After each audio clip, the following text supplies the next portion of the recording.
Hi, this is the second video from week 5. We're working with functions and I have a couple of examples for you with value returning and void functions. First of all, um, we need a program that asks the user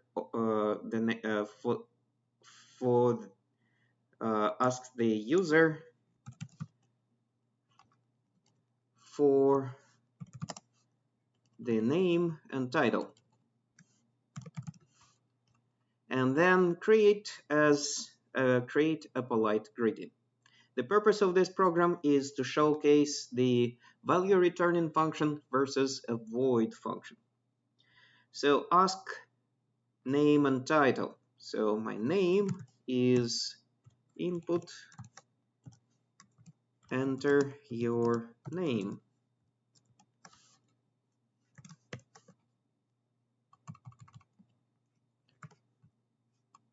And title,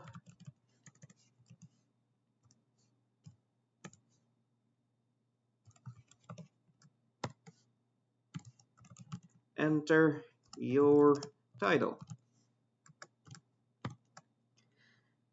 So my function will do that. It will create these two local variables.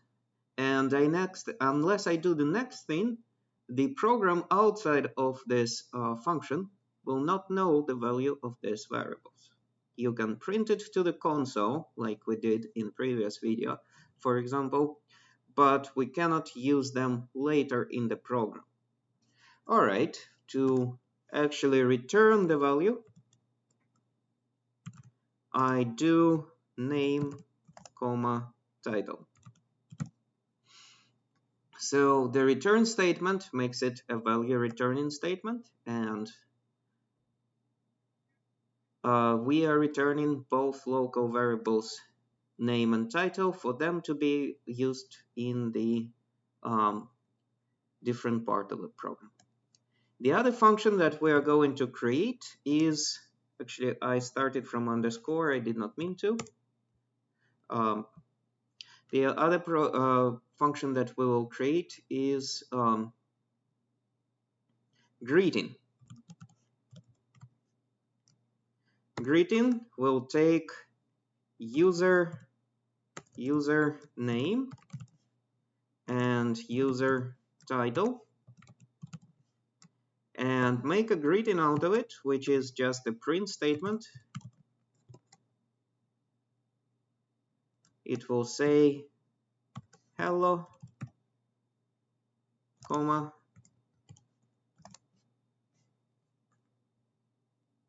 user title,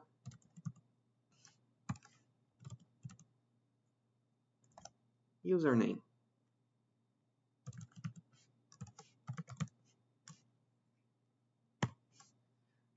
What is important here, this is a void function which prints.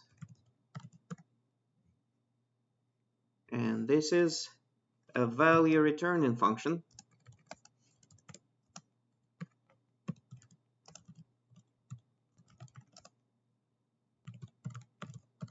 It is returning two different variables that were created inside the function.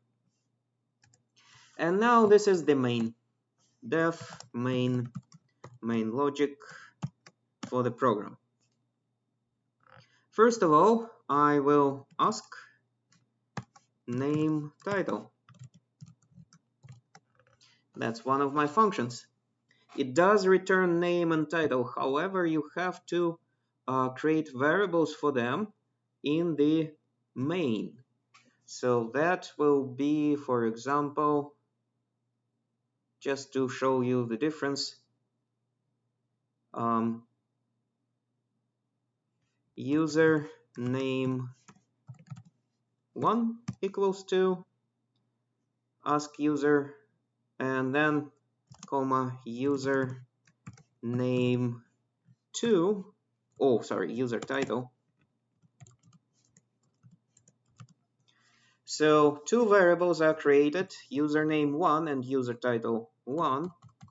which are values returned by the askNameTitle function.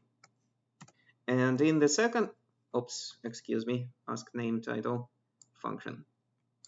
And in the second line, I'm going to pass those two variables created in the main as arguments into greetings. So greetings, greeting, parentheses, username 1 and user title 1. Okay, shall this work? What do you think? Take a few seconds to think about that. Okay, I need to do this greeting.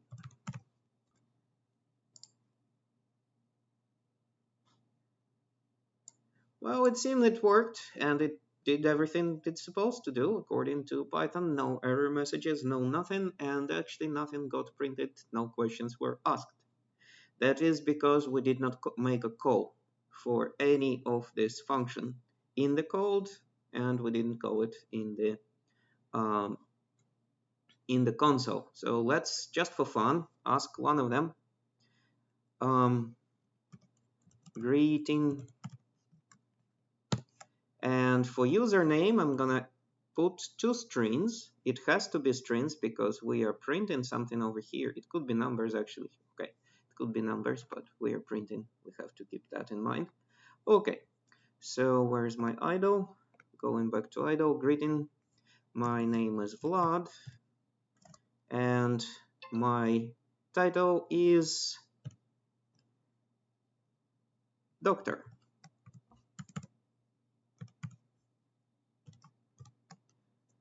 Let's see what it does. And that's how you can, by very basic way, to just debug your function. So this is debugging and testing at the same time. So I took greeting function, came up with two inputs for it, and here is the outcome. So it works. In general, you need to test every one of your functions. Now, if I want to call main, it will call the main logic of the program. The first line, we need to execute that. For that, we're jumping into ask and asking the name. Okay, so Vlad and title doctor, and it produces the same output. So the main worked, it called ask name title, created these two local variables name and title, then returned them as an output. They were assigned to new two variables in the name and username 1, title 1, and then those variables were used as arguments in the greeting function. So that's how functions work.